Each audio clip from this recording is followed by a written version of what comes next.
I'm here today with Bill O'Reilly, one of the most important voices of the last several decades in this country. He's got a new book out, Confronting Evil, Assessing the Worst of the Worst.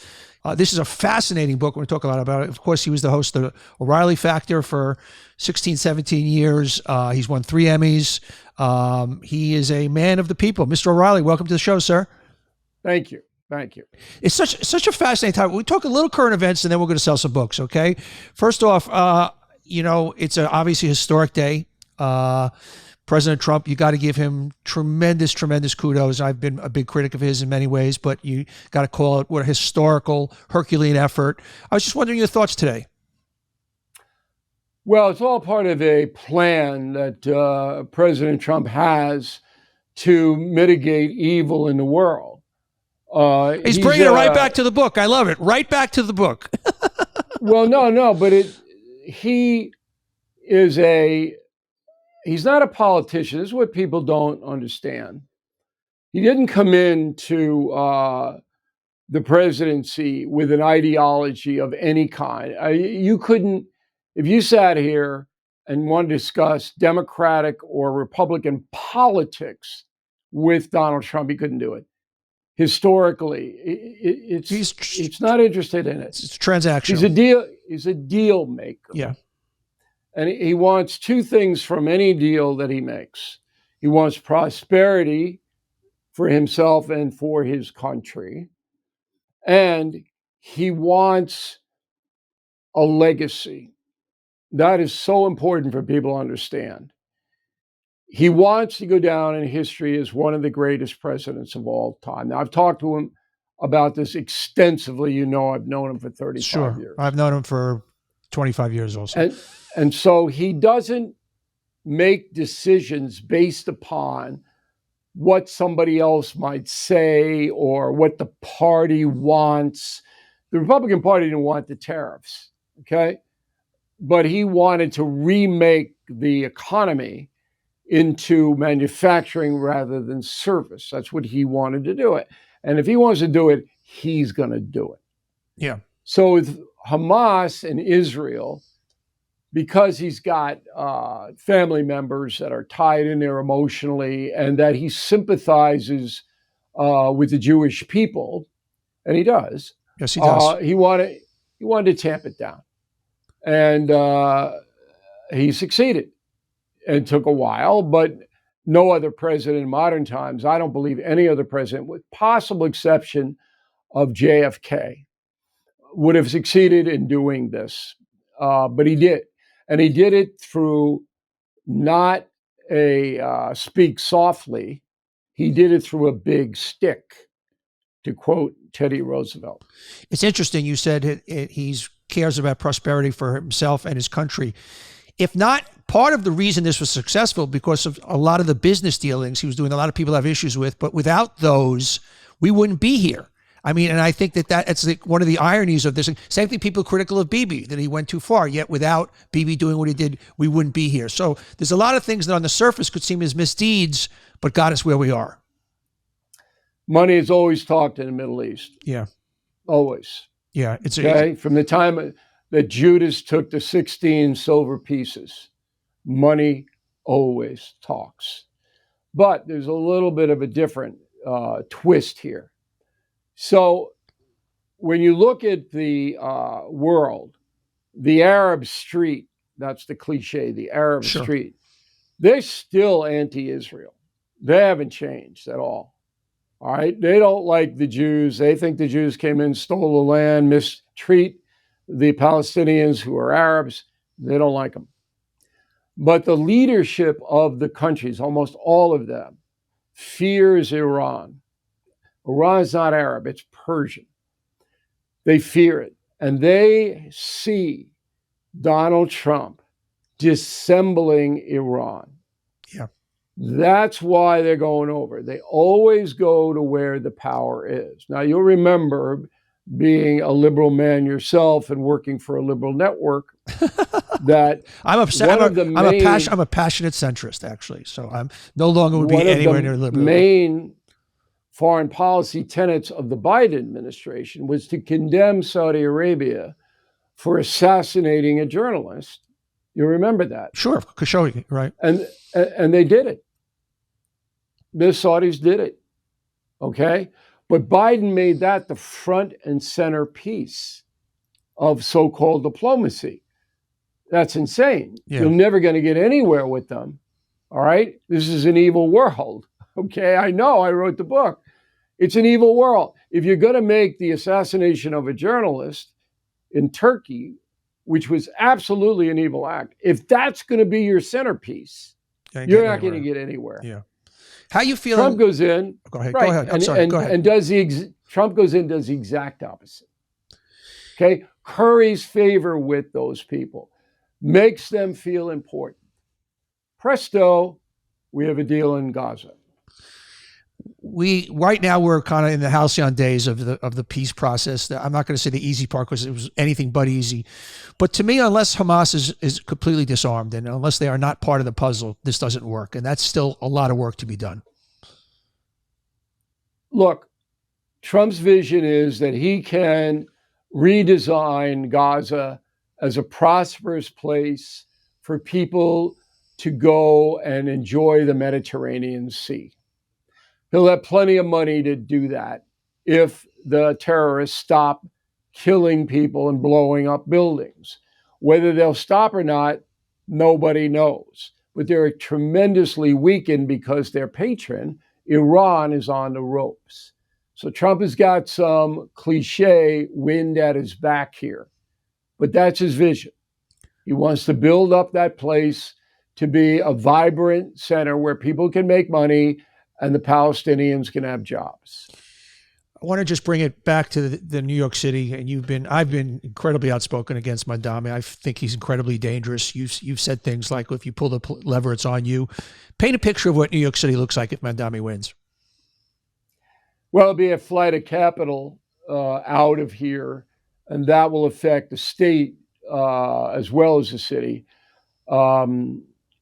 Hochul will not win in 26 if Mandami gets elected, because in a year's time, Mandami will do so much damage that everybody will be looking at Hochul, and then anybody running against it, Stefanik will probably be the one. He'll go, look, Mandami's Hochul's fault. That's Hochul's fault. So Hochul's toast. Well, by the way, Democrats everywhere will be toast if he wins, because that Trump and everybody gets the point. Go, look at the Democrats. Look at the Democrats. That's who they are. It's AOC. It's Mandami.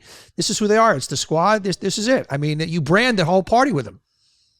And that's why Trump's not that upset about Mandami not losing. Absolutely. But for the regular person who lives in New York City, you better be, because my daughter, young daughter, 26, she lives in New York, and I'm telling her, it's going to be very dangerous on those streets. Very, very dangerous. And your paycheck's going to go down because there'll be an increase in city taxes for anybody who's in a white collar world, which he is. So be prepared. Yeah. And this guy is going to do some serious damage. I hear you. I'm really worried. And I'm worried as a Jew. I mean, the fact that he smirks when he asks about globalized Intifada, which means violence against Jews. That's all it is. There's no gray area there. And that if there was any other group coming forward saying, this is offensive to us, this is scary to us, anybody else would say, okay, but he can't do it. And that tells you something. Yes, it's just a phrase, but it tells you a lot. Well, he's ingrained with the far left progressive community, the ones that run Bernie Sanders and AOC and the squad, and he can't get out of there. All his money's coming from them, all of it. Before we get to the book, one last thing that's interesting. You call me a liberal. And what I think is interesting is guys like you and I who people go there on opposite. I bet we agree on more things than we disagree with. And it's really interesting. And what I love what you do with Chris and Steven, and by the way, this Wednesday night, Performing Arts Center in D.C., your second town hall with those two guys. They've both been on the show. I love the work they do. I love you guys together. But ironically, we're all so stuck perception-wise in our corners. Yet if you and I went issue by issue, we probably agree on 75% of things. Probably true.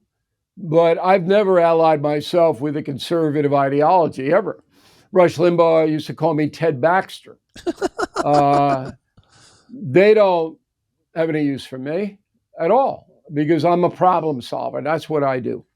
I combine journalism and history. I come up with problem solutions. That's why President Trump, on occasion, will seek my counsel. He did on 9/11 at Yankee Stadium. You may have noticed that. Um, uh, I'm not a guy in business to promote the Republican Party or a conservative Barry Goldwater-esque view of life, William Buckley. It's not what I do.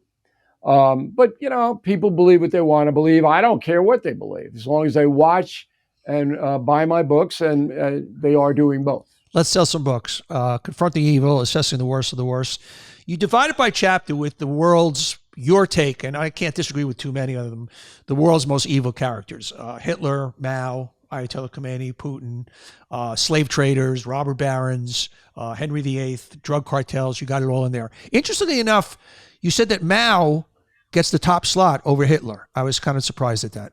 He killed a lot more people than Hitler. Mao's the worst mass murderer on earth.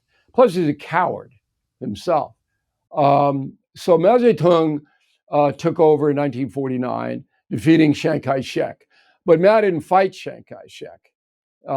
Stalin and Hitler, they weren't cowards. Mao Zedong was a coward. He hid in the mountains with his boys, and he let them do all the bloody work.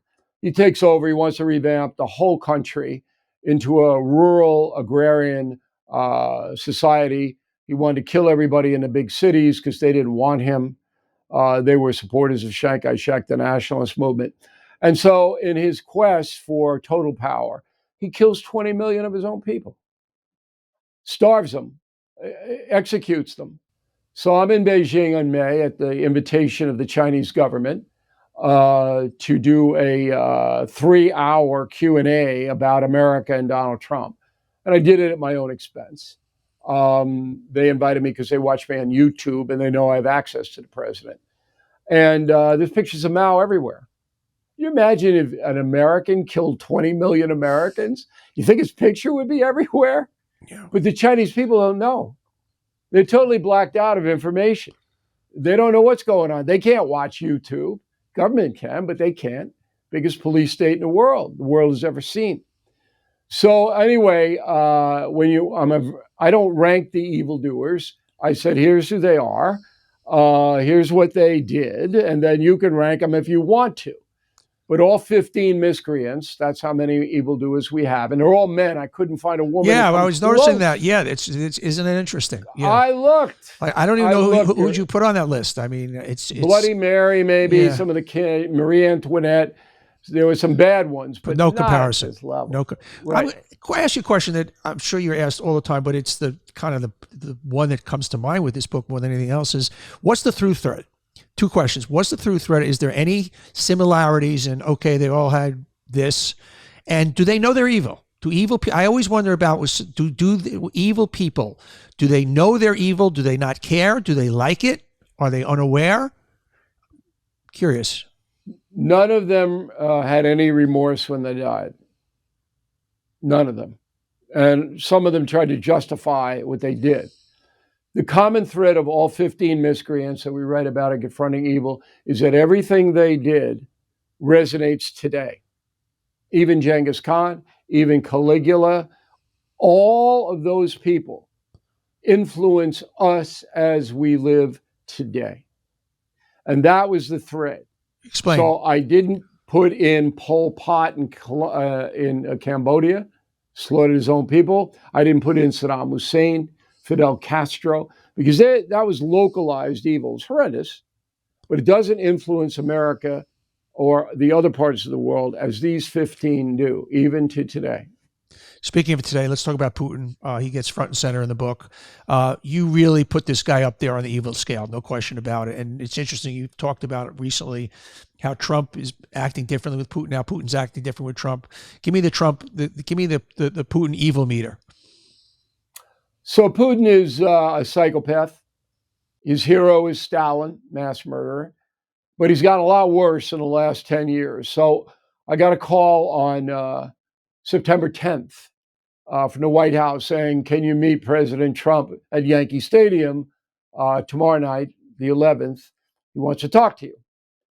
And when a president does that, I've had it done to me Sure. 5 times now, 5 different presidents. You go, yeah, sure, Sure. I'm going to Yeah. meet him. He's a president. So I go to the game and I'm with the president in the Steinbrenner box, and I hand him a copy of my book, which had only been out for 2 days. And I said, look, I know you're busy, Mr. President. You got to read the Putin chapter, because this is not the same guy you dealt with the first time around. He's a lot worse now. So I got a text about 24 hours later from the president saying, whoa. And I said, it's important for you to know how bad this guy is now. And if you think you can reason with him, you can't. You're going to have to get him another way. So how does he get him? Where does this Ukraine thing end? China's the key to it. So I'm kind of involved with that. I can't really say too much. But in order to neutralize Putin, you got to get China out of the Putin business. And how do you do that? Make China a good deal. Yeah. They got to feed 1.5 billion people over there. They need us. Yeah, you've talked about, obviously China is the big factor today for us. And do they become partners, or do they become true geopolitical enemies, which could end in disaster? And are you bullish there? I think that there's a pathway to a good understanding between the United States and China. But there's going to be a lot of game playing along the way. It's always the way it is. Both leaders have to come back and report to their people. But I think there's a pathway. I laid it out when I was in Beijing to all of them. I said, you want to do it the effective way for your own people. You say you want your people to be prosperous. This is the only way to go here. France ain't going to buy your stuff. All right. They don't need the stupid T-shirts. We'll buy them. The book obviously is all about evil. You've obviously thought a lot about this. Do you think men are basically good? People are overwhelmingly decent? 15% of the human population is evil. Where'd you get that from? That's my estimation. Okay. But there are signals along the way. And you define evil as somebody who sets out to hurt another person, basically. Right. They enjoy it. Yeah. They hurt another human being. They know they're hurting them, and they like hurting them. Well, that's Trump. And I'm not saying Trump is evil at all, but I mean, one could say that characteristic is very demonstrative of Trump. I mean, he kind of likes, whether it's retribution, call it what you want, he likes taking it out on the other person. Look, you can debate that all day long, but retribution is a lot different than revenge. So, I mean, look, I'm a guy that is, as I told you, a problem solver.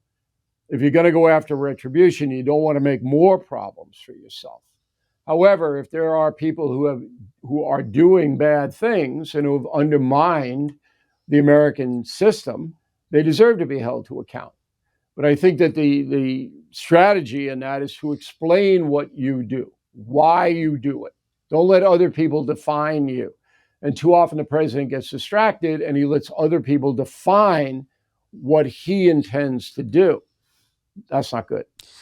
It's interesting you mentioned that Trump really wants to be the greatest president in history, and he has the chance.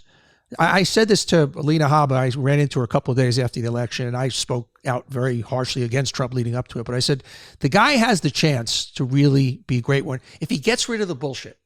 If he keeps the goods. I mean, this is a perfect example of what he did in the Middle East is Herculean. Yet some of the stuff with ICE, and obviously we need to close the border and we need to clean things up, but there's cruelty in some of that. We're ripping families apart. 60% of the people are not criminals. If that stuff could just go away, his main issues, a lot of his main stuff is right. It's just the little stuff, the FCC stuff, the weaponizing the Justice Department stuff. If that could go away, he would have the chance to be great, but it's there. Well, it depends. I mean, I wrote a column on BillO'Reilly.com yesterday, Sunday, that said Trump's doing exactly what Andrew Jackson and Teddy Roosevelt did. He's a strong man. He governs that way. He wants results. If he's causing controversy along the way, it annoys him a little bit, but he doesn't care. His main thing is to fight wrongs as he perceives them. Now, some people say you're creating more wrongs by having ICE come in with a heavy hand. There's some validity to that. I would do it in a lot more methodical way 100%. rather than giving the enemy ammunition to shoot you literally by, portraying yourself as a brutalizer. You don't want to do that. And so that takes a lot of discipline. It takes a lot of foresight. But the main point is that Donald Trump is the hardest working president in history. And I wrote Confronting the President, so I know all of them, what they did, how they did it. He's the hardest working president that we have ever had here. Now, whether that's going to translate in the next 3 years to increased prosperity for working Americans, I don't know. Whether he's going to be able to calm the world down, I don't know. But that's his goal. That's what he wants to achieve. So if that's the goal, why does he stand by with a bill that takes 11 million people off of health care? He didn't have to do that. It's such an it's something that makes the Republicans vulnerable. If I was advising the Democrats, I would go health care, health care, health care, health care, health care. Just don't leave it. I kind of question when something is done that to me politically seems so silly and so frivolous, not frivolous, so wrong. What's the logic behind that? $37 trillion debt. You got to get it down. By far and away, the biggest spending from the federal government is in the entitlement area. I don't think it's unreasonable to say to the American public, we will give you Medicaid and unemployment benefits and things like that, but you have to look for work or volunteer. And if you're infirmed, we'll take that into consideration. I don't think that's an unreasonable position at all. And therefore, you're going to have people leave the entitlement healthcare net because they don't want to look for work. They're drug addicts or whatever they are, they don't want to. That's Trump's thinking. I'm gonna make this a fair thing. And in doing so, I'm going to bring down this enormous spending that the federal government has been engaged with for the last 20 years. It's crazy because we're going to have to spend more money if we don't make a China deal on our military. A lot more money. And that's a good incentive for China, too, because they're going to have to spend the money to do this arms race thing, which is crazy. But Trump doesn't want to give money to people who are gaming the system. That's his thinking. So what's Trump doing wrong in the Bill O'Reilly playbook? You talked about a lot what he's doing right. What's he doing wrong? He's not as focused on bigger picture stuff. He lives in the moment. Yes, It's completely a little philosophical, but the great presidents, Jefferson, Washington, Lincoln, those people, Teddy Roosevelt, they had a grand vision. All right. Trump has that on a deal making level, but not on a philosophical level. He lives in the moment. He reacts to too many things. So he yells at some dopey reporter, doesn't mean anything. All right. He says stuff about that he knows cable news is going to run with for 3 days. Why bother? So I always say less is more. You're the guy. Nobody commands the attention you have. Use that in a more surgical way. That's my advice. When he asks, I never give him advice unsolicited, ever. Can't help himself though. It's the heroin for him.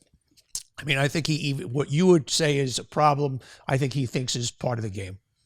Well, it's fun for him. There's no doubt about it to raise hell and to annoy his critics. It's fun. I understand that. But, I'm in it for the greater good here. You're the president, you're the most powerful man on earth. So always keep that right there in focus. Back to the book. You start the book on October 7th. Why did you choose that? Because that is contemporized evil, and people should understand how bad it was. You basically, you could do 9/11, but that's just an explosion in the towers. Everybody dies. Yeah. Here, I put you right in that town. Here these guys come in their SUVs. Here's exactly what they did. And the audience, this is how I always write my books. I got you right there. And if you can't see it, then you don't want to see it. And that sets the tone for the rest of the book. You know, it's going to be interesting. Since the ceasefire, you haven't heard from any of the hugely outspoken Free Palestine people, you know, the Mark Ruffalos of the world and the Cynthia Nixons and these other politicians and these other celebrities. It's almost like they're not happy about this. Why are they not speaking up and saying this is good? The Palestinians have the hope for the first time for a bright future, yet it's almost as if, oh, we don't get to shit on Israel anymore. We don't get to go after the Jews anymore. I'd love your thoughts on that. Well, a lot of these people live in bubbles. And the bubble is Israel's bad. They're fascists. They persecute people, whatever the bubble of the day is. But they don't go out of the bubble, particularly in Hollywood. If you live in Hollywood, your bubble extends not only politically, but economically. So if you're not into the liberal culture in Hollywood, you're going to find a hard time getting work. And so it's almost a necessity that you're in and you echo what the progressive thought of the day is. And then when they get confronted with something that is goes against their orthodoxy, they're not smart enough to pivot quickly. So you would think that there would be, okay, this is good, and we want to be fair, and we want to acknowledge that. I have it on very good authority, and I don't use anonymous sources, so I'm not saying it's true. But it was told to me by somebody who knows that CNN talent was ordered not to bash Trump or criticize him in any way, shape, or form while this Hamas thing was underway. I believe that is true. Yeah. I can't report it 100%, but I believe the management at CNN said, knock it off. At least for 4 or 5 days, knock it off. They didn't do that at MS. They're still doing whatever it is they do over there. But in the ideological bubble, if you are a prisoner to your ideology, very hard to get out of that. It is very hard to get out of And the ridiculous thing, just human behavior. If you're able to compliment somebody when they deserve a compliment, you're able to go after them when you want to go after them. You lose all credibility. If you couldn't stand up this week and say, look, let's give it to Donald Trump, you don't have credibility to go after him. Look, those people who live in that progressive world, they don't change anybody's minds. They're just speaking to the choir. Yeah, well, that's on both sides. That's on both sides. Yeah, well, okay, that's a valid point, but we're talking about them now because of the Hamas thing. So they're not changing anybody's minds. They're getting the cocktail invitations. All right, they're getting the Hamptons party invitations. That's what the upside is. So if they have to be quiet for a few days, they'll be quiet. But they'll come back with some other crazy thing, is ICE of Gestapo, or whatever the progressive thing of the day is. But I think most Americans understand a game now, and that game is really declining quickly here. And it's going to be about whether Donald Trump is effective in restoring order across the land and calming down these horrible things overseas, and also getting the cost of living. That's the key down. word. We all analyze. To the average person, is how much is eggs, how much is bread, how much is my gas, and if you're not getting that right, you're not getting anything right. I mean, we saw that in the last election. And he knows that. Yeah, Trump knows that. So final question, and then I want to come back to the book on one more thing. If you were brought into the Democratic Party right now to advise them, what would you tell them to do? There's no real leader, and that's the problem. It's not the message. There's no messenger. Yeah. Yeah, this guy, Westmore, the governor of Maryland, looks like he's gathering some momentum because he's been fairly successful in fighting the street crime and things like that, and he's a vet. The Democrats need either a cop or a vet. You need to, because the Democrats don't have any testosterone built into their brand, and you need that. And he looks like he could provide that. So I think that he has aspirations to run for president. The other governors, Shapiro and the guy in Kentucky, they're smart guys. Yeah. There's some guys on the bench. But nobody knows them. Nobody knows them. All right. The book is Confronting Evil, Assessing the Worst of the Worst. #1 New York Times bestseller. If you want to hear more of Mr. O'Reilly, go to BillO'Reilly.com. I look also Wednesday, if you happen to be in D.C., if there's still tickets, go see him and my good friends Chris Cuomo and Stephen A. Smith at a big town hall. Bill, I appreciate your time. And I once again, I'm glad you accept my apology. Don't worry about it, Don. And thank you for having me in. I appreciate it. All right. You stay well and stay safe. Everybody, thanks for watching. If you like it, hit that subscribe button. And we love having you here watching On Brand. And just don't miss any future episodes. So don't forget to hit that subscribe button. We'll see you next time.